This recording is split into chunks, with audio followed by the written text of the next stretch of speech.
মমতা ব্যানার্জি, মমতা ব্যানার্জি, অভিষেক ব্যানার্জি, সুবল ভৌমিক, মাতরম, মোদি হটাও, মোদি হটাও।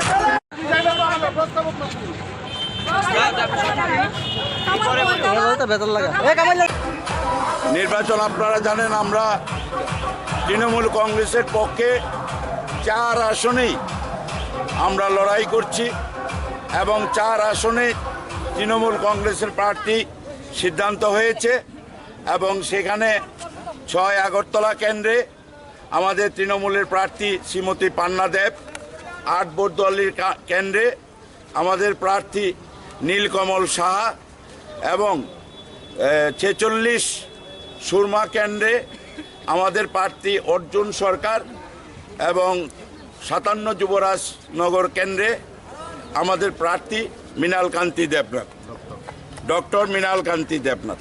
আমরা লড়াই করব, জেতার জন্য লড়াই করব এবং তৃণমূল কংগ্রেস জিতবে এই রাজ্যে, আমরা নিশ্চিন্ত। আপনারা যারা বলছে তৃণমূল কংগ্রেস দুর্বল, তৃণমূল কংগ্রেস নেই, এবারের নির্বাচন তৃণমূল কংগ্রেসের নির্বাচন। তৃণমূল কংগ্রেসই এই রাজ্য থেকে 4টে আসনেই জয়লাভ করবে। শাসক দল এখনো প্রার্থী দিতে পারেনি, এ বিষয়ে কি বলবেন? শাসক দলে প্রার্থী দেবে কি করে? শাসক দল তো শুরু থেকেই একটা অব্যবস্থা আর বিশৃঙ্খলার মধ্যে চলছে। আপনারা নিশ্চিন্ত থাকুন যে এই বিজেপিকে আর মানুষ ভোট দেবে না, বিজেপি ঘুরে আসবে না। মানুষ বিজেপিকে দেখেছে, সিপিএমকে দেখেছে, কংগ্রেসকে দেখেছে। এবার মানুষ আমাদের মা মাটি মানুষের নেত্রী মমতা বন্দ্যোপাধ্যায়ের সেই তৃণমূল কংগ্রেসকে ত্রিপুরায় মানুষ দেখবে, আমার বিশ্বাস, এবং মানুষ সেই সিদ্ধান্ত নিয়ে নিয়েছে।